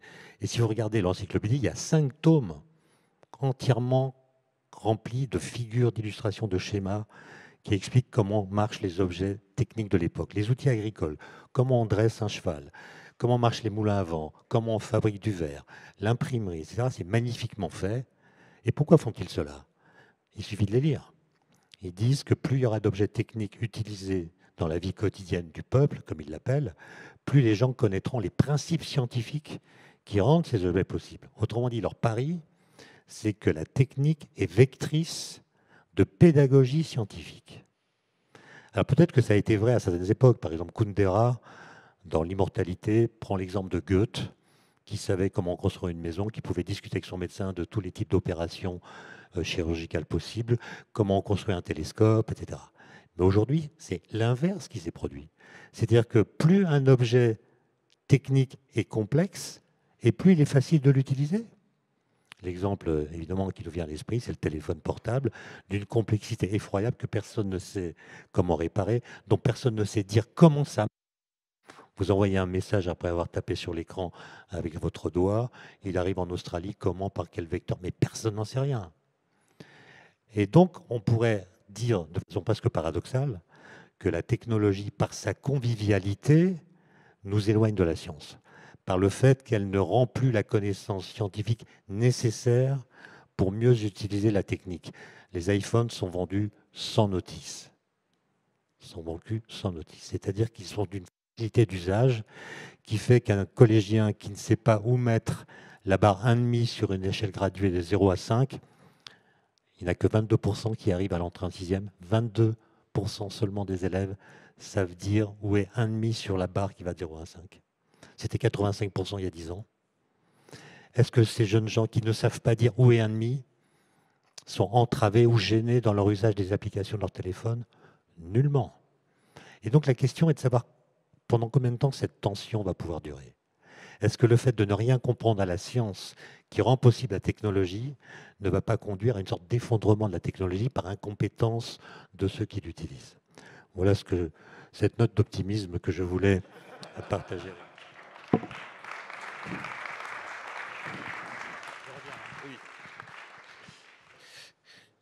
Voilà, et donc maintenant, je rends la parole aux membres du Conseil. Ce que je vous propose, c'est d'avoir une dizaine de minutes d'échange entre nous, puis on aura peut-être le temps pour une ou deux questions de la salle, mais ce n'est pas garanti, compte tenu du temps que nous avons.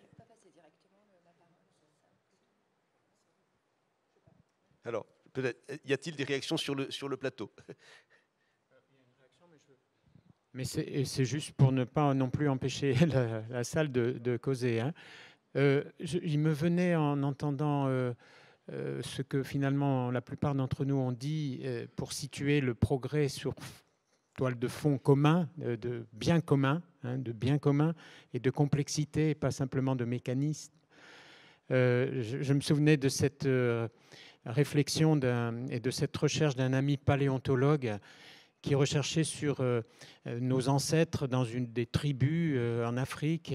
Ils avaient retrouvé des ossements et par des analyses très fines, ils montraient qu'il y avait plusieurs tribus et une où il y avait un pourcentage très important de personnes handicapées physiques dans cette tribu par rapport aux autres tribus alentour de la même espèce. Et quelle n'a pas été leur surprise de voir que la durée de vie moyenne des membres de la tribu où il y avait le plus de personnes handicapées, c'était le plus élevé. Et il s'était dit, mais du coup, c'est toute la communauté qui a fait preuve d'une ingéniosité pour prendre soin des plus handicapés et tout le monde en a profité. Je trouve qu'il y a une forme de symbole actif extrêmement intéressant pour nous faire comprendre un peu plus la notion de bien commun, si difficile aujourd'hui à appréhender. Merci. Alors, est-ce que salle? Oui. Là, voilà. N'hésitez pas à lever le doigt, je vous amène le micro. Il faudrait rallumer le deuxième micro.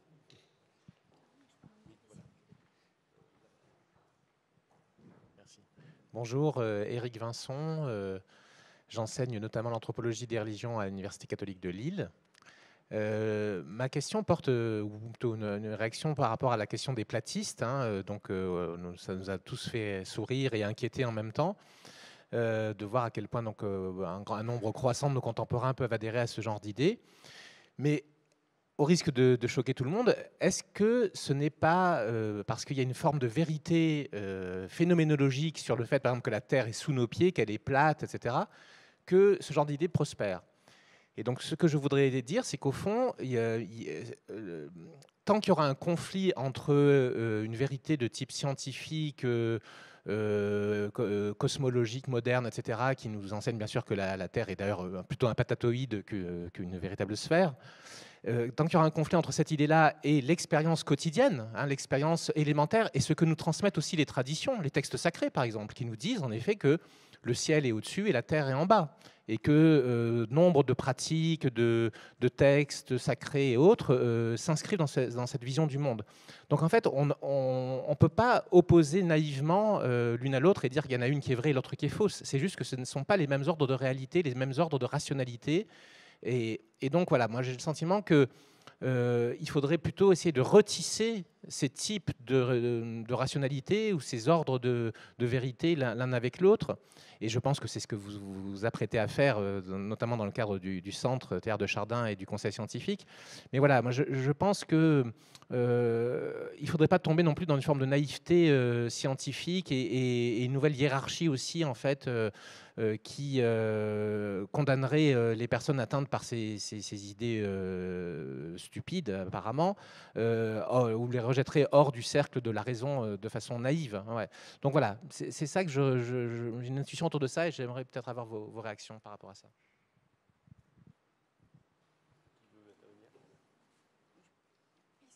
Oui, mais, merci Éric d'avoir soulevé ce point. C'est vrai que l'idée que la Terre est plate a été suffisante, c'est-à-dire qu'il y a une sorte de... quel est l'intérêt d'aller chercher plus loin par rapport à notre expérience vécue durant des siècles, même si ce n'était pas évidemment... je pense à Fakhreddin Razi au XIIe siècle, il disait que ne doute de la rotondité de la Terre. En fait, il se moque de ceux qui doutent du fait que la Terre soit ronde. Donc, c'est pas du tout non plus un... Il y a des allers-retours qui sont intéressants sur le plan de la conception, de la cosmologie à travers l'histoire. Mais et je suis effectivement favorable à l'idée d'accepter qu'il y ait des discours différents, puisqu'on le trouve déjà en physique quantique avec des interprétations diverses qui sont toutes en accord avec une même expérience, qui vont dépendre des croyances de chaque physicien. Ce sont des physiciens qui les donnent. Et donc, il n'y a plus d'objectivité possible et il y a une sous-détermination des théories par l'expérience.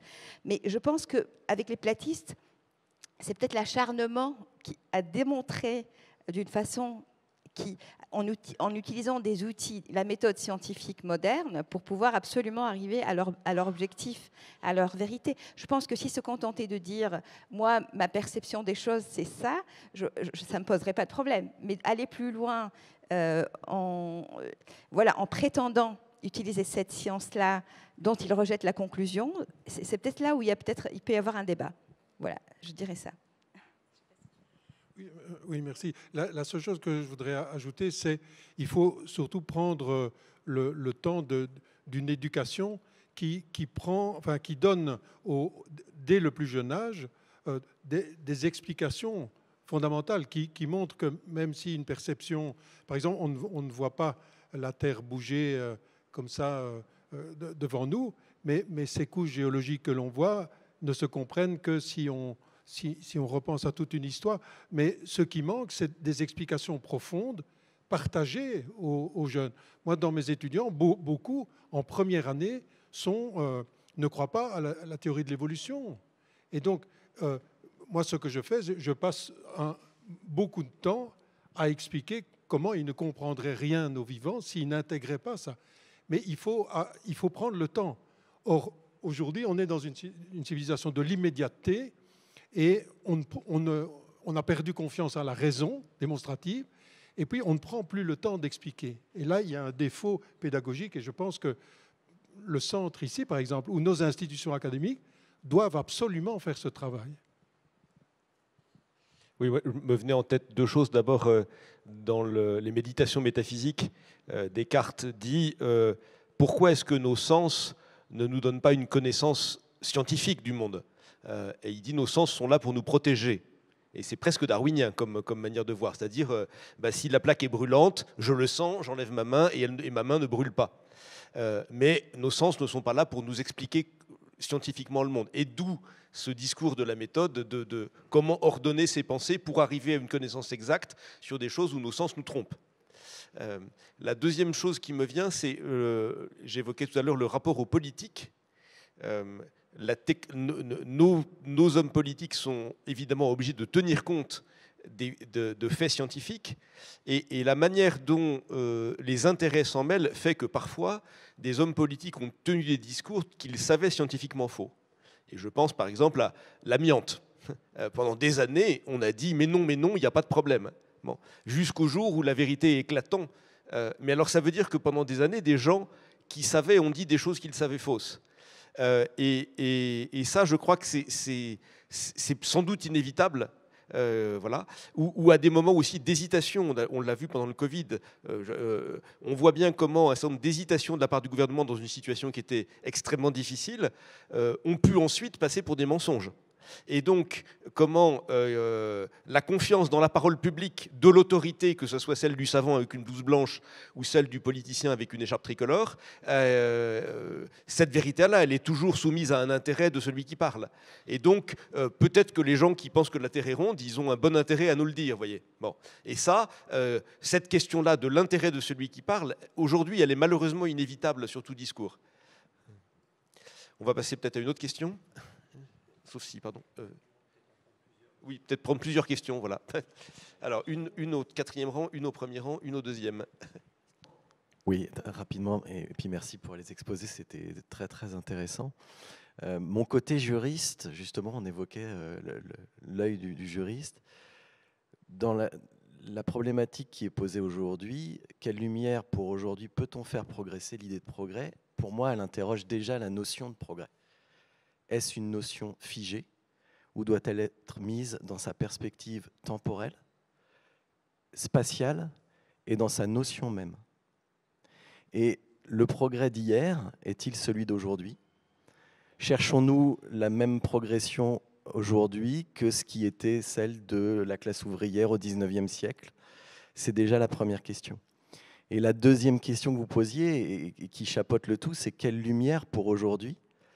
Et ça interroge les deux degrés d'accès, les deux, pour moi, mamelles d'accès à la connaissance, qui sont la raison d'une part, enfin le cognitif d'une part, et le sensitif de l'autre. Et j'ai bien goûté le propos de Descartes selon lequel les sens peuvent être trompeurs, mais dans le même temps, tout résumé au cognitif, c'est fermer la voie d'accès à une connaissance qui ne peut s'affermir qu'à travers un travail sensitif. Et c'est un des enseignements, à mon sens, de Teilhard, c'est ce double moyen d'accès, ces deux plateaux qu'il nous appartient dans chacun de nos actes d'équilibrer, qui est le juste équilibre entre le cognitif d'une part, le sensitif de l'autre, comme moyen d'accès à la connaissance. Donc existe-t-il seulement une notion de progrès figée? Je ne le crois pas. Faut-il bien équilibrer les moyens d'accès et les lumières pour accéder à la lumière entre ces deux données?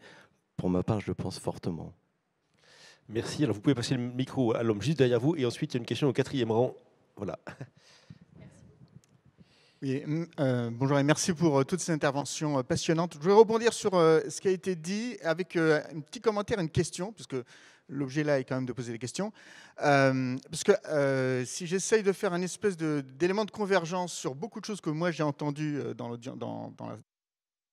Il y a eu, in fine, beaucoup de points de réflexion sur le partage, le bien commun, ce qu'a évoqué Philippe Truchot sur la question du désordre social qui arrive. Ce qui est, entre parenthèses, aussi lié à ce qui a été évoqué sur la question des platistes et des complotistes. Quand on pense, il y a le cognitif, il y a le sensitif, mais il y a aussi le social. On pense beaucoup avec les autres. Et quand la société, tout d'un coup, se split, eh ben, il y a beaucoup de gens qui n'arrivent plus à penser comme les élites et qui vont chercher d'ailleurs d'autres formes de pensée différentes. Bon, tout ça pour reposer la question au comité scientifique.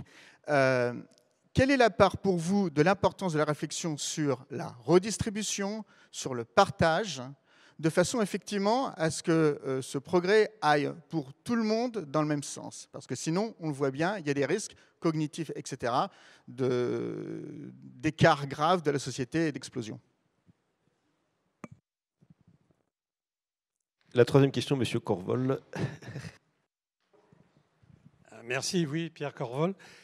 Si on avait posé la question aux Lumières de se faire vacciner contre le Covid, qu'est-ce qu'ils auraient répondu? Oui, ils auraient répondu quelque chose. Vous connaissez la controverse entre d'Alembert et Bernoulli.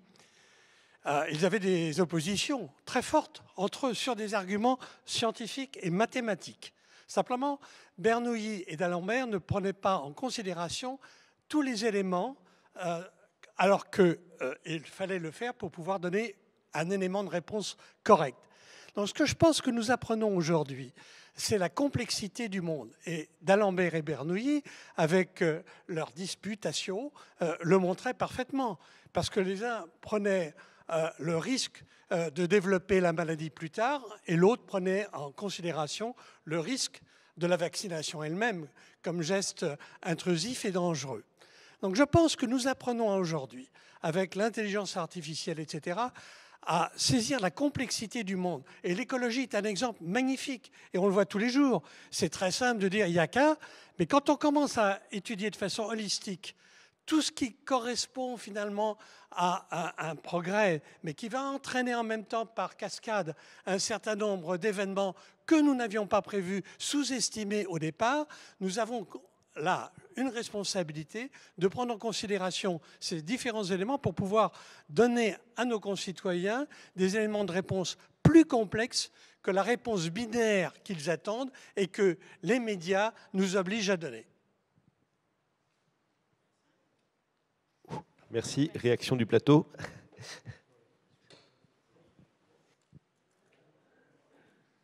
Ça marche, oui. Alors, juste 2-3 éléments dans la complexité. L'une des choses fortes dans la complexité au sens scientifique du terme, c'est la relation entre le sujet et l'objet et renouveler d'une certaine manière. Le sujet qui essaye de connaître, il fait partie de la réalité qu'il connaît, il n'en est pas au-dessus. Et ça, je pense que ça n'a pas fini de révolutionner aussi notre manière peut-être plus humble et plus performante de comprendre cette complexité qui nous dépasse. Et puis, je dirais que les différentes, peut-être que devant les difficultés qu'on voit aujourd'hui sur l'autorité de type scientifique, comme d'ailleurs toute forme d'autorité qui est sacrément en crise, l'autre chance, à mon avis, c'est qu'aujourd'hui, on comprend de mieux en mieux quand même au niveau de l'éducation que l'intelligence de type hypothético-déductive qui est si forte en science et qui est très intéressante, bien entendu, elle n'est pas la seule forme d'intelligence. Et loin de là. Quand je vois comment on parle aujourd'hui non seulement d'intelligence émotionnelle, mais aussi d'intelligence existentielle, avec une ouverture justement, y compris aux spiritualités, je pense qu'il y a une chance nouvelle à saisir. Et devant cette urgence écologique, on voit bien qu'on a besoin de toutes ces formes d'intelligence pour rechercher ce bien commun, me semble-t-il. Une fois qu'on a dit ça, il y a beaucoup de travail. Voilà.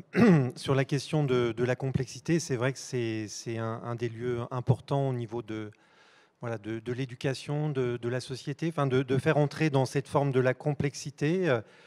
Pour ma part, j'ai toujours été frappé sur le fait qu'on enseigne, par exemple, les sciences comme une vérité. Enfin, on enseigne l'état actuel des sciences sans intégrer effectivement cette dimension de débat, et qu'il faut attendre souvent un 3e cycle pour entrer dans cette dimension du débat et de la recherche. Donc, faire entrer effectivement dans cette complexité, et aussi, enfin, de porter vraiment une complexité qui n'oublie pas la recherche de la vérité, parce que on peut avoir aussi, enfin, on peut quand même se dire, bah, c'est tellement complexe qu'on ne peut rien y comprendre, qu'il n'y a rien à faire. Enfin, et je pense que c'est aussi, il peut y avoir une forme de démission. Alors, j'aime bien le scepticisme antique dans le sens de la suspension de jugement, donc qui n'est pas une démission. Pour l'instant, on n'arrive pas à trancher de manière telle et telle position ou telle théorie, mais en tout cas qu'on puisse donner des arguments et puis ne pas abandonner effectivement que peut-être plus tard on pourra avancer et voir un peu plus clair. Parce que sinon, il y a quand même beaucoup le risque finalement de dire bah, on pense A ici, non A ici, B, C, etc. Et finalement de se dire tout se vaut. Enfin, et je pense que l'idée scientifique, c'est pas de dire tout se vaut. Oui. Oui, je vais revenir à votre question. Alors d'abord, effectivement, la notion de progrès déjà est définie par rapport à un état actuel qui ne peut jamais être identique à un état précédent. Mais effectivement, ça soulève aussi la question du relativisme des valeurs. Est-ce qu'elles peuvent être universelles, ou l'éthique même, ou le bien? Et rapidement, mon fils... rédaction pour la philosophie. Il est dans une école d'architecture où on lui demandait de s'inspirer, comment s'inspirer des cités athénéennes pour réhabiliter la sociabilité politique et autres dans notre monde. Et à un moment, il a dit oui, c'est vrai qu'on peut se questionner aussi la notion de meilleur. Qu'est-ce qui est bien? Et le prof l'a sanctionné en disant c'est du... Certains... Ah, il marche pas? Ah oui, pardon. Oui, en gros, en fait, son professeur de philosophie a dit bah non, c'est du relativisme, c'est passé et rien à voir. Donc, pour lui, il faut absolument définir d'une façon universelle ce qui est le bien pour une cité. Hein, vous voyez. Après, pour la deuxième question des niveaux de... je pense que... Alors, je ne l'ai pas développé faute de temps, mais quand je parle de la spiritualité, elle permet justement qu'il y ait plusieurs niveaux de réalité. Et que pour accéder à ces niveaux de réalité, on ne peut pas avoir le même mode de connaissance démonstratif, etc. Et donc, les facultés de connaissance ou les modes de connaissance sollicités sont différents. Et je pense qu'actuellement, dans notre monde, on les a atrophiés. Et par exemple, Al-Razali, qui est considéré parmi les 4 philosophes, selon Christian Jambet, qui a influencé la philosophie européenne, qui était un théologien, on va dire, aussi en même temps, évoque énormément la faculté de l'imagination qui, de nos jours, est considérée plutôt comme négative. Et je crois que c'est une faculté on parle aussi du monde imaginal chez Henri Corbin, par exemple, et c'est une faculté qui permet d'ouvrir des horizons insoupçonnés et qui nous manque à la fois dans notre rapport au monde, mais aussi à la religion, parce qu'on l'a complètement tronqué par une approche complètement rationaliste. On parle aussi de connaissance par le goût, par la saveur dans la spiritualité, en tout cas islamique, qui est quelque chose qui ne peut pas être décrite ni traduite parfois par le langage. Et c'est de l'ordre de l'expérience intime donc la grande sainte Arabia disait que celui qui n'a pas goûté n'a pas su. Et donc on a d'autres modes qui ont besoin, d'après moi, d'être habilités. La poésie, le rôle de la poésie dans la connaissance du monde, c'est une dimension aussi qui malheureusement n'est pas intégrée, qui a toute sa place. Tout en étant scientifique, je ne considère pas que la science est un mode de connaissance supérieur aux autres et qu'on a besoin des arts, de la poésie, de la littérature, et pour accéder aussi à l'indicible et pas seulement de connaître ce monde. Voilà. Donc c'est. Merci. Voilà. Je voudrais dire un petit mot sur les 3 questions qui ont été posées. Donc par rapport à ce qui a été dit aussi sur les modes de connaissance, peut-être, en philosophie, peut-être mésestimé, où on a survalorisé.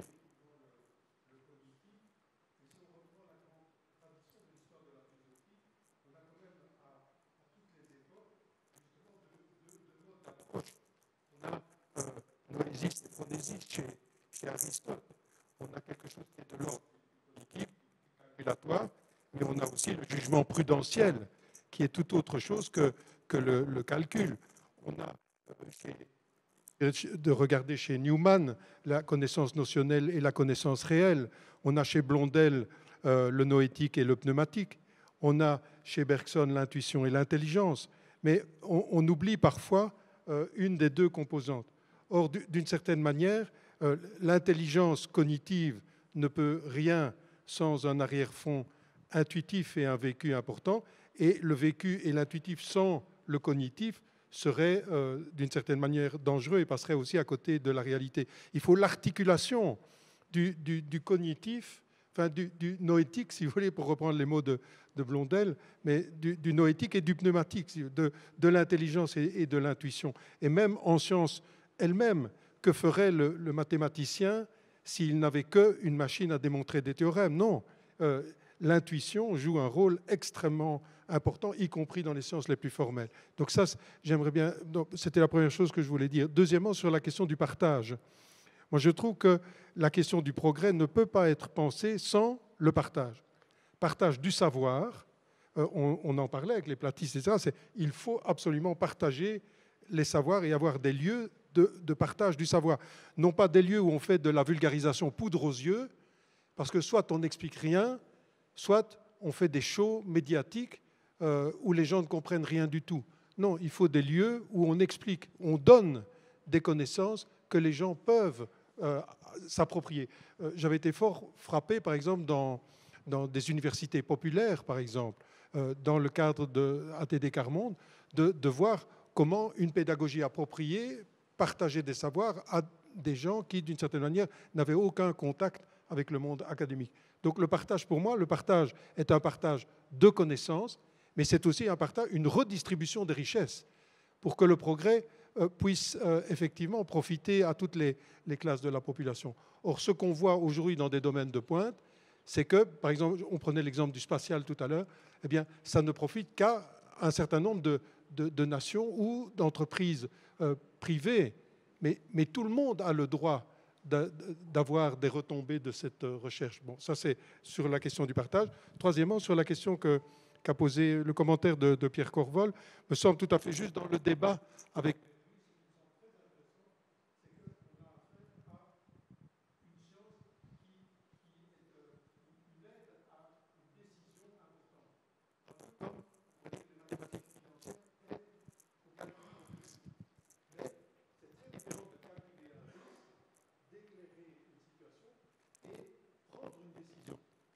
L'entreprise peut calculer un risque, l'officier peut calculer un risque, mais la prise de décision dépend de toute autre chose qu'un calcul.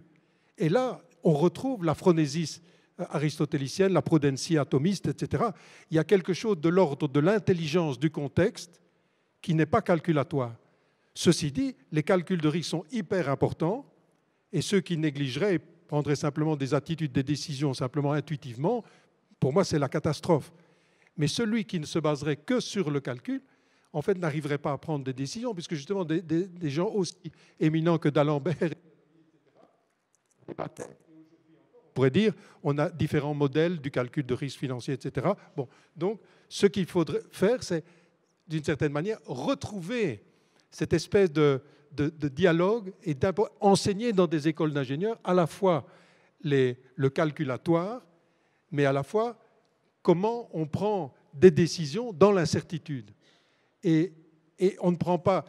On parlait du droit tout à l'heure, le magistrat ne peut pas simplement être une machine à juger. Le jugement demande tout autre chose qu'une sorte de calcul. Mais ça, il faut l'apprendre. Et il faut apprendre qu'il y a une raison qui n'est pas seulement calculatoire. Mais ça, c'est déficitaire peut-être dans notre enseignement, polarisé par des techniques simplement formelles, si on veut. Ouais, non, peut-être pas le dernier. Moi, au travers de ces questions et de ce qui a été dit, je voudrais juste me permettre d'insister sur la nécessité de pensée positive et d'espérance. Je vais vous prendre de petits exemples. On a parlé de l'intelligence artificielle. Il y a des universités qui étudient ça de manière très précise. Si vous prenez l'intelligence artificielle, dans ma génération, inconsciemment, c'est 2001 au lycée de l'espace, c'est une intelligence artificielle qui prend le contrôle d'un vaisseau spatial. Dans la génération de mes enfants, c'est Robocop, c'est un peu pire, là cette fois-ci, c'est le robot tueur. Bon. Mais plus précisément, quand vous regardez, alors je parle juste des chaînes que Étienne Klein qualifiait de commerciales, l'exposition de la technologie, elle est toujours négative. C'est principalement les incidents de cybersécurité, on va vous voler votre argent et compagnie. Et donc, je suis intimement convaincu qu'il faut développer ces pensées positives, parce que l'exposition de quelqu'un qui n'y connaît pas, encore une fois, j'ai essayé de vous le dire très rapidement, elle est systématiquement négative. Et on a la même chose, c'est un autre exemple, mais dans le rapport à l'entreprise, dans les chaînes dites commerciales, donc généralistes, les questions économiques, à 80%, c'est traité par une association qu'on appelle les économistes atterrés, c'est-à-dire des gens, et j'essaye pas de me défendre en tant que monde, qui disent que l'entreprise c'est des méchants, qui licencient tout le monde. Et ce qui me frappe beaucoup, vous savez que les enfants de 3e doivent faire un stage de découverte de l'entreprise d'une semaine. Et donc moi, j'essaie toujours d'en prendre pas mal. Alors moi, je ne suis pas scientifique, mais j'ai quand même un labo de cybersécurité où il y a des gens fanats de technologie. Ce qui me frappe beaucoup, c'est que quand ces enfants de 3e arrivent, on le voit, ils sont anxieux, ils ont peur, en fait, parce qu'on leur a dit que l'entreprise, c'était des méchants. Enfin, je caricature ce que je n'ai pas le temps de développer. Et ce qui me frappe, c'est qu'au bout d'une semaine, en fait, ils sont ravis.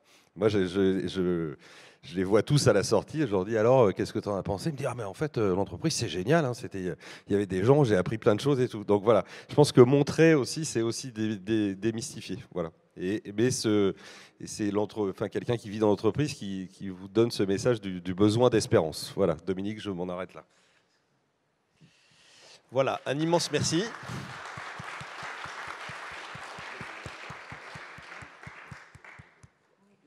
Un immense merci à vous 6, même si Étienne a dû partir. Voilà, je pense, en tout cas, moi, m'a donné beaucoup de matière à réflexion. Je ne me permettrai pas d'ajouter un mot de conclusion, parce que là, il ne m'en vient plus. Maintenant, nous vous proposons d'abord de visiter le bâtiment.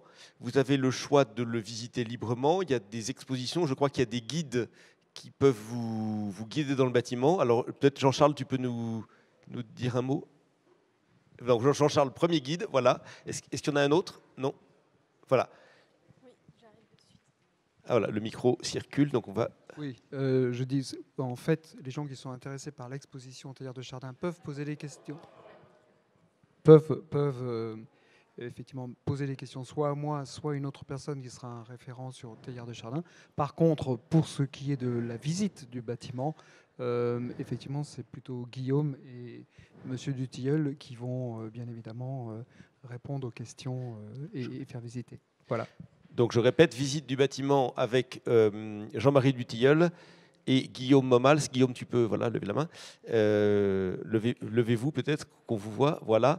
Et commentaire de l'exposition Théière de Chardin avec Jean-Charles Cointeau au fond qui vient de parler, ou visite libre du bâtiment. Et nous pouvons démarrer, parce que je pense que nous aurons faim, à 13h, le petit cocktail repas qui est là-haut. Voilà. Merci à tous.